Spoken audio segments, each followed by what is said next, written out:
여러분 안녕하십니까. 부동산학개론 한동균입니다. 자, 이번 시간은 저번 시간에 이어서 화폐 시간적 가치 중 연금의 미래가치에 대해서 살펴보도록 하겠습니다. 자, 여러분 교재 136쪽이 되겠습니다. 자, 그러면은 우선 연금의 미래가치에 대해서 여러분 예를 들어서 한번 설명을 한번 해보겠습니다. 자, 현재가 있죠. 자, 1년 말. 자, 매년 말에 연금을 우리가 매년 말에 불입한다. 이 기말 불입, 기말 수령을 원칙으로 한다고 봅니다. 기말 불입, 기말 수령을 원칙으로 했을 때, 자, 이렇게 매년 말에 우리가 이렇게 연금을 받는다. 자, 그래서 N-1년 말, 그리고 N년 말, 이렇게 주어졌습니다. 자, 이렇게 매년 말에 이렇게 동일한 금액의 연금 A원을 받고 있습니다. 이렇게 매년 말에 동일한 금액의 연금 A원을 받고 있는데, 자, 매년 말에 받는 연금을 한 푼도 쓰지 않고 금융기관에 정기적금에 가입을 해서 적립을 하고 있다고 전제를 합니다. 자, 그럼 매년 말에 받는 연금을 우리가 은행에 적립을 해 나갈 때 N년 말 만기가 되었을 때 받을 수 있는 금액은 총 얼마냐? 자, 여러분 N년 말 A원을 은행에 적립을 합니다. 그럼 N년 말 은행에 A원 적립하는데 만기가 되었어요. 그럼 바로 즉시 찾기 때문에 이자는 없죠. 그래서 N년 말 A원을 적립을 하게 되면은 어떻게 돼? 바로 넣자마자 찾기 때문에 이자는 없어요. 그냥 A원입니다. 그러면 N-1년 말에 A원을 적립하면 이자가 있겠죠. 얼마? 은행에 1년 동안 있다 보니까 이자는 1 플러스 R에 1승 이자가 붙었습니다. 자, 이런 식으로 계속하면은 N1년 말에 A원을 적립하면 이자는 얼마가 붙죠? 이자는 N년 말에서 1년 말을 뺀 이 기간 동안에 은행에 있잖아요. N-1년 동안 은행에 있기 때문에 이자는 N-1년 동안 받겠죠. 자, 이 금액을 다 더해주면은 N년 말 만기가 되었을 때 받을 수 있는 총 금액이 되겠다 얘기죠. 자, 그러면은 이 다 더해준 금액을 우리는 전문용어로 뭐라고 하냐? 이것을 우리는 연금의 미래가치란 용어를 사용합니다. 연금의 미래가치. 그럼 다 더해준 금액이죠. 그럼 연금의 미래가치인데 문제는 다 더해준 금액 중에서 공통되는 A를 우리가 묶어내면은 A 곱하기 1 플러스 R의 1승.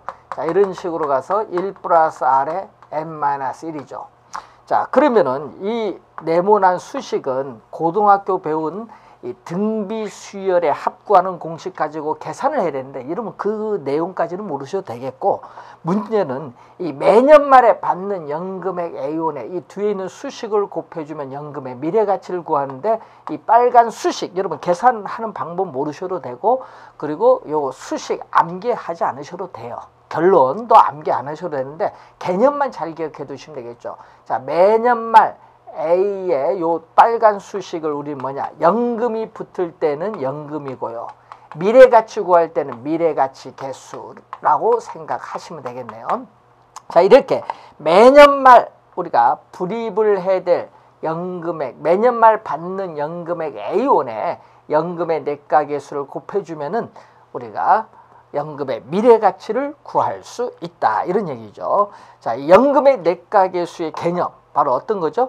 매년 말 받는 A원, 매년 말 받는 A원을 은행에 계속 적립해 나갈 때 만기가 됐을 때 받을 수 있는 총 금액, 연금의 미래가치를 구해주는 개수를 연금의 내가계수라고 한다 얘기죠. 자, 연금의 내가계수 우리가 구하는 문제, 우리가 출제를 우리가 15회 시험과 우리가 계산 문제죠.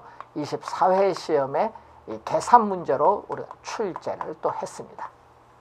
계산 문제 원리를 이해를 하면요 쉽게 구합니다. 그래서 계산 문제 출제를 했고요. 자, 그리고 요 수식에서 또 이 빨간 수식을 양변에 나눠주면은 A는 연금의 미래가치, 이 A는 이 연금의 미래가치 곱하기 양변을 나눠줬기 때문에 연금의 내가계수분의 1이죠. 자, 연금의 내가계수분의 1이 되겠습니다. 자, 이때 요 A가 요 구하는 게 요거죠. 이 A가 뭐냐? A는 우리가 매 기간 여러분 정기적금에 가입을 했을 때 매 기간 불입을 해야 될 적립금을 얘기했죠. 매 기간 불입을 해야 될 적립금이 A입니다. 자, 이때 또 요 연금의 내가계수분의 1을 또 뭐라고 하냐면 감채기금계수라고 해요. 감채기금계수 또는 상환기금계수인데 뭐 감채기금계수 용어가 좀 어렵네요. 자, 이 두 수식을 또 곱해주면은 1이 되겠죠. 곱해서 1이 나오니까 연금의 내가계수와 감채기금계수는 서로 또 어떤 관계 있죠? 역수관계. 자, 역수관계에 있다라는 내용이죠. 자, 여러분이 우리가 16회 시험과 21회 시험에 이 역수관계에서 정답 물었죠. 그래서 16회와 21회 시험은 이 관계에서 정답을 물었습니다. 연금의 내가계수와 감채기금계수는 역수관계이다. 반드시 기억을 좀 해두셔야 되겠고, 자, 그러면은 연금의 미래가치 얼마냐? 자, 연금의 미래가치 예를 들어서 여러분 5년 후에 1억 원을 만들기 위해서, 자, 5년 후에 1억 원을 만들기 위해서 정기적금에 가입을 했더니 매 기간 불입을 해야 될 적립금 얼마냐? 그걸 구해주는 개수가 바로 뭐죠? 이 감채기금 개수다. 자, 5년 후에 1억 원을 만들기 위해서 정기적금에 가입을 했을 때 매 기간 불입을 해야 될 적립금 얼마냐? 이제 물으면은 정답은 바로 요게 정답이 되겠죠. 감채기금 개수 몇 프로? 연이자율 R% 몇 년? 5년 후가 되겠죠.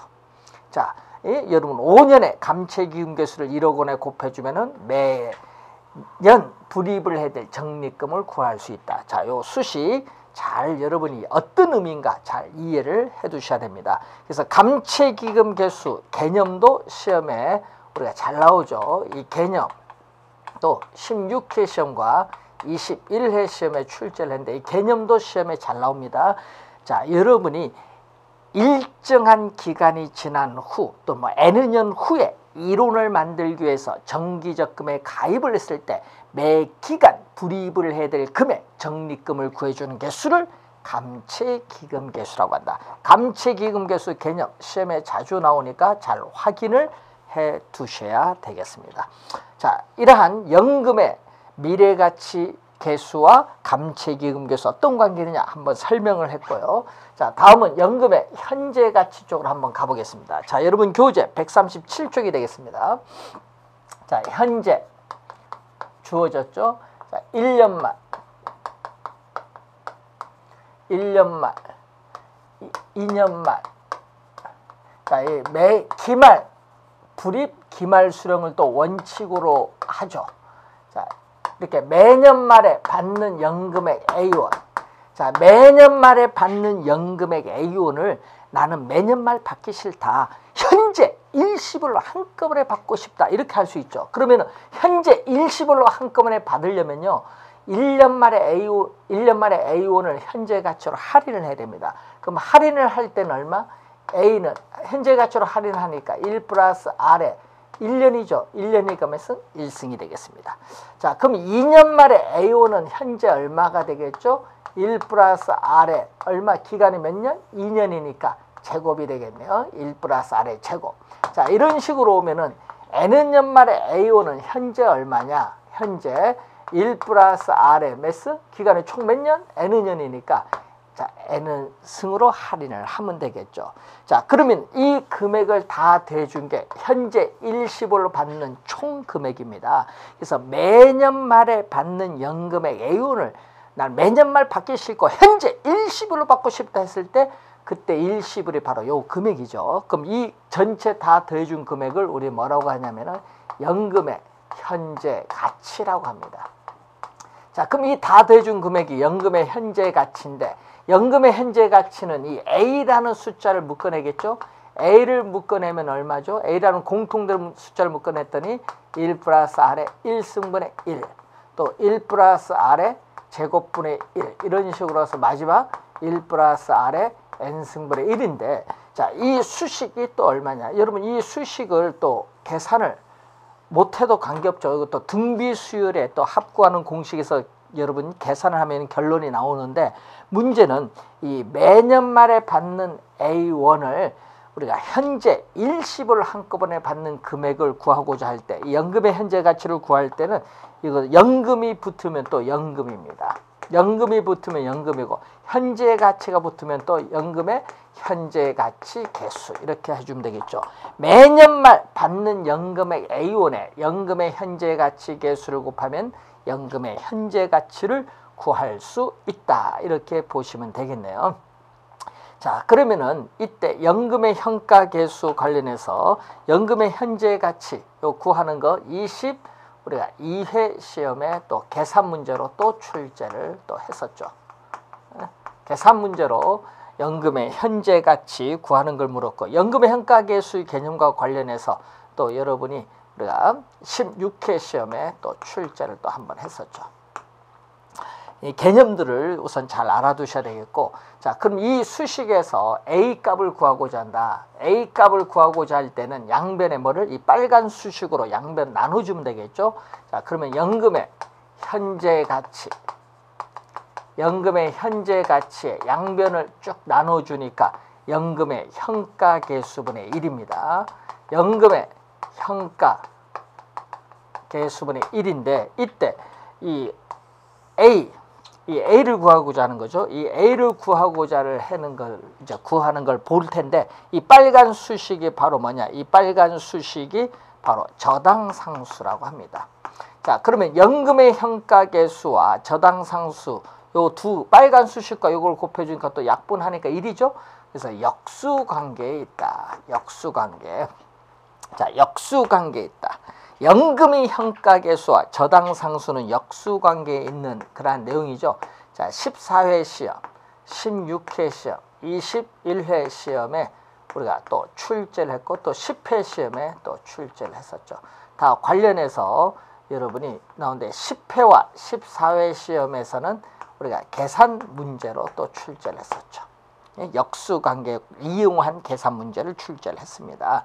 그래서 14회 10회는 계산 문제, 16회 21회는 개념 묻는 내용을 출제했습니다. 잘 확인을 해 두시고, 자, 자주 출제를 하죠. 이때 이 A를 우리는 뭐라고 하느냐?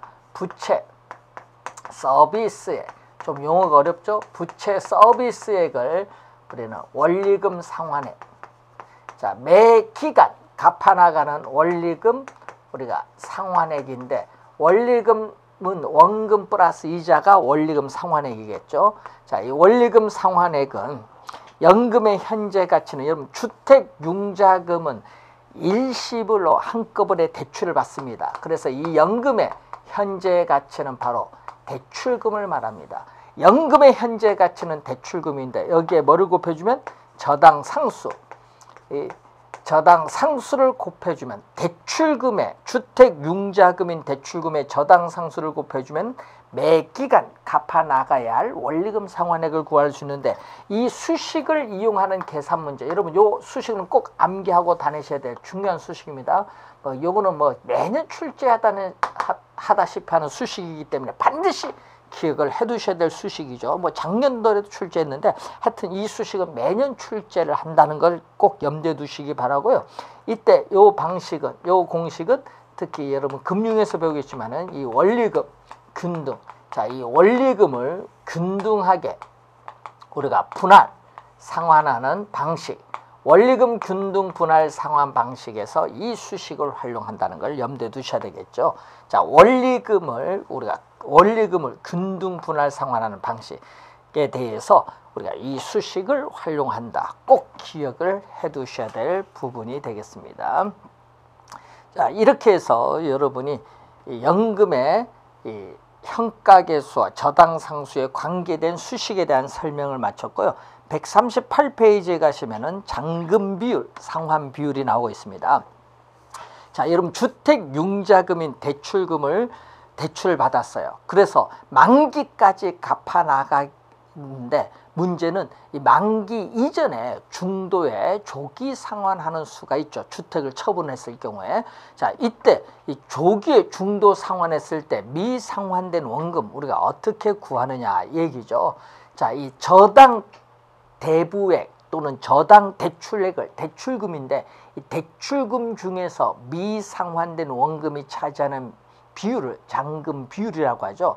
그럼 또 저당 대부액 대출금 중에서 상환된 원금이 차지하는 비율은 상환된 원금인데 그 내용에 대해서 하나의 예를 가지고 한번 설명을 한번 해보도록 하겠습니다. 자, 부동산 가격은 10억이죠. 이 10억 부동산 가격 10억이 총 투자한 금액 10억이 되겠죠. 총 투자한 금액 10억입니다. 부동산 가격 10억이. 자, 이때 자기 자본 지분은 2억이죠. 자, 금융기관에 대출금, 이 대출금이 타인 자본인데 이 타인 자본이 8억 원이다.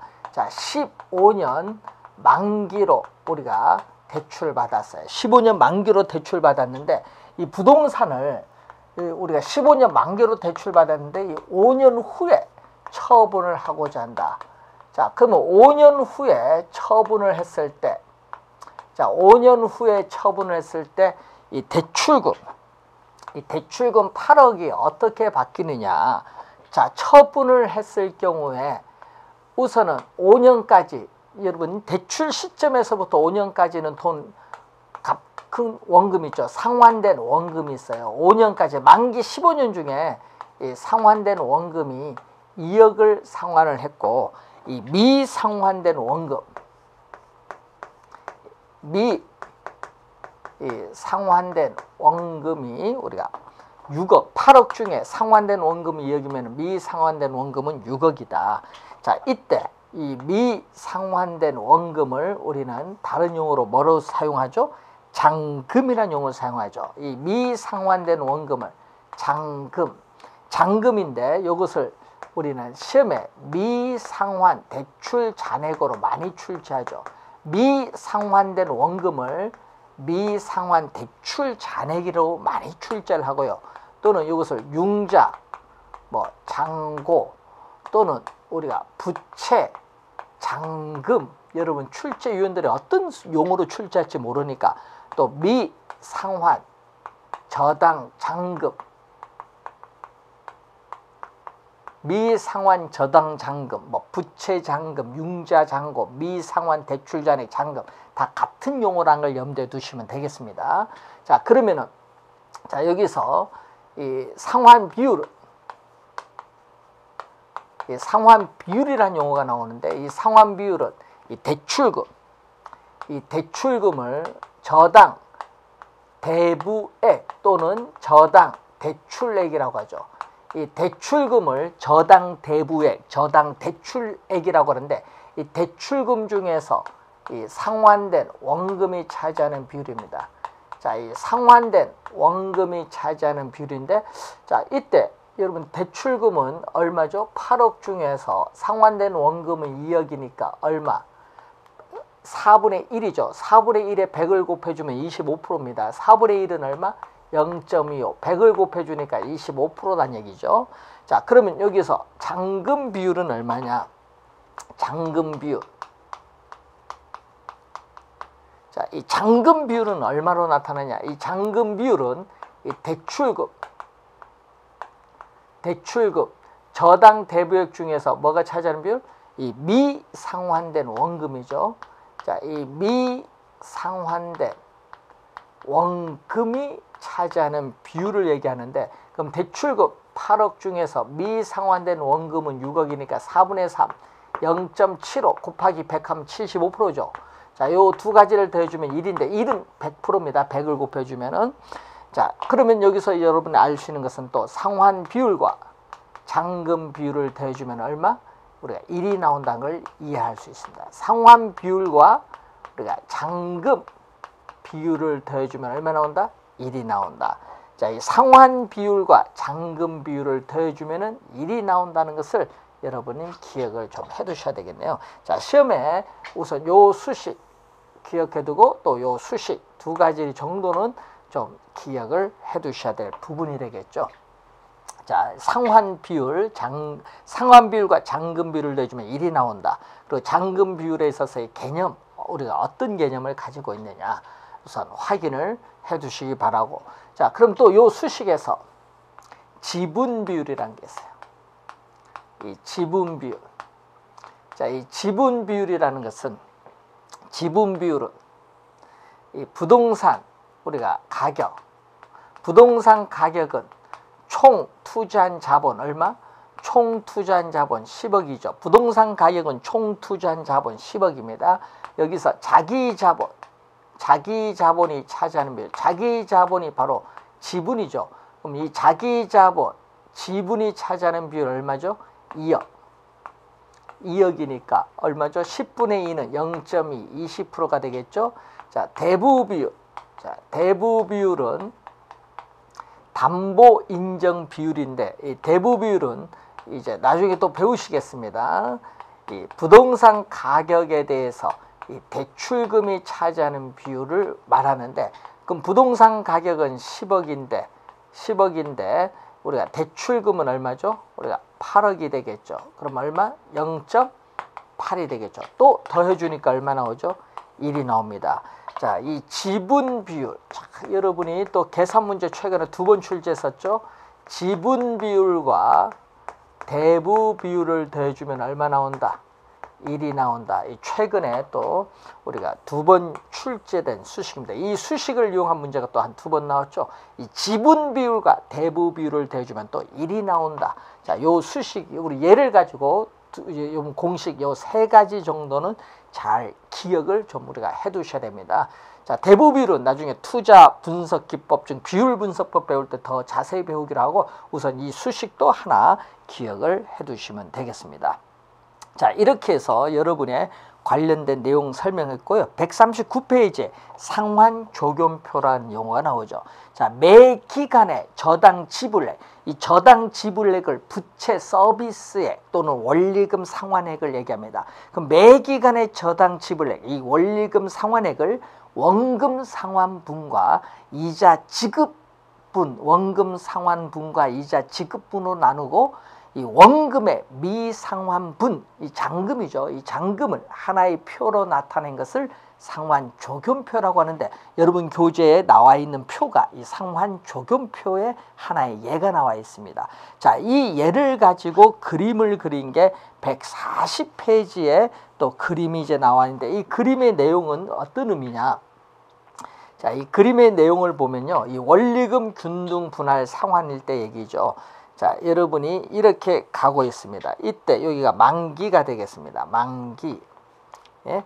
만기인데 이 곡선이 이자 지급 곡선입니다. 이자 지급 곡선. 나중에 금융기관과 금융 이론에서 또 한번 배울 용어인데, 자, 이 곡선은 원금 상환 곡선입니다. 자, 그러면은 자, 첫 번째 달 대출을 받았으면은 매 기간 원리금 상환액을 갚아 나가야 되는데, 이 첫 번째 달 초기에 원금 상환액은 가장 나요. 뭐일 때? 우리가 원리금 균등 분할 상환 방식일 때 그렇죠. 그럼 원금 상환액은 가장 낮고 이자 지급액은 가장 높습니다. 첫 번째 달에. 자, 그러면 기간이 경과할수록 이자 지급액은 체감을 하고 원금 상환액은 체증을 합니다. 그리고 이 만기에 가까이 갈수록 원금 상환 곡선의 기울기는 급하고 또 이자 지급 곡선의 기울기도 급하다라는 걸 그림을 보면서 이해를 해두시고, 이 만기에 약 3분의 2, 여러분 2분의 1이 아닙니다. 2분의 1이 아니라 만기에 약 3분의 2가 됐을 때 대출금의 뭐가 50%가 상환됐다. 대출금의 반, 대출금의 약 50%가 상환되었다고 볼 수 있다. 자, 여러분 만기에 약 3분의 2, 만기에 약 3분의 2가 지났을 때 대출금의 약 50%가 상환되었다고 볼 수 있다. 이 그림을 통해서. 자, 이때 예를 들어서 여러분 이자가 원금이 10만 원이고 이자가 90만 원이다. 그러면 원금과 이자를 합한 월금 상환액은 얼마가 되겠죠? 100만 원이 되겠죠. 100만 원. 자, 그럼 또 이 기간에서 원금 상환액이 20만 원일 때 이자 지급액은 얼마냐? 80만 원이다. 또 원금 20만 원, 이자 80만 원 대줬더니 얼마? 또 100만 원이 되겠죠. 자, 이 점들을 쭉 연결하면 이렇게 나와요. 이게 바로 뭐죠? 원금과 이자를 합한 원리금 상환액인데, 자, 이때 원금 이자를 대준 이게 바로 원리금 상환액. 원리금 상환액인 저당 지불액. 또는 부채 서비스액인데 이렇게 만기까지 대출 기간 내내 매월 100만 원씩 동일한 금액을 상환해 나가는 방식을 우리 뭐라고 한다? 바로 원리금 균등 분할 상환 방식이다. 자, 그럼 예를 들은 거죠. 이 만기까지 대출 기간 내내 매월 동일한 금액을 상환해 나가는 방식을 우리는 원리금 균등 분할 상환 방식이라는 용어를 사용하고 있다. 자, 원리금 균등 분할 상환 방식에서의 원금 상환 곡선, 이자 지급 곡선, 원리금 상환에 나타내는 이 곡선을 잘 이해를 해 두셔야 되겠습니다. 나중에 여러분이 금융이론 가서 더 자세하게 우리가 배우시도록 우리가 하도록 하겠습니다. 자, 140페이지에 부동산 투자에 따르는 우리가 오위험과 수익이 나오는데, 자, 오위험의 개념이 나오죠. 오위험은 우리가 리스크라고 하죠. 리스크. 그래서 위험은 미래의 불확실성의 정도를 위험이라고 합니다. 또는 이 미래의 소득에 있어서의 변동의 가능성을 위험이라고 합니다. 그래서 이 위험 자체는 이 리스크, 위험 자체는 이 불확실성에 있어서의 정도 또는 우리가 변동의 미래의 소득의 변동의 가능성. 여러분 요즘 보니까 주식시장에서의 변동성이 크다. 이 말은 위험이 높다는 겁니다.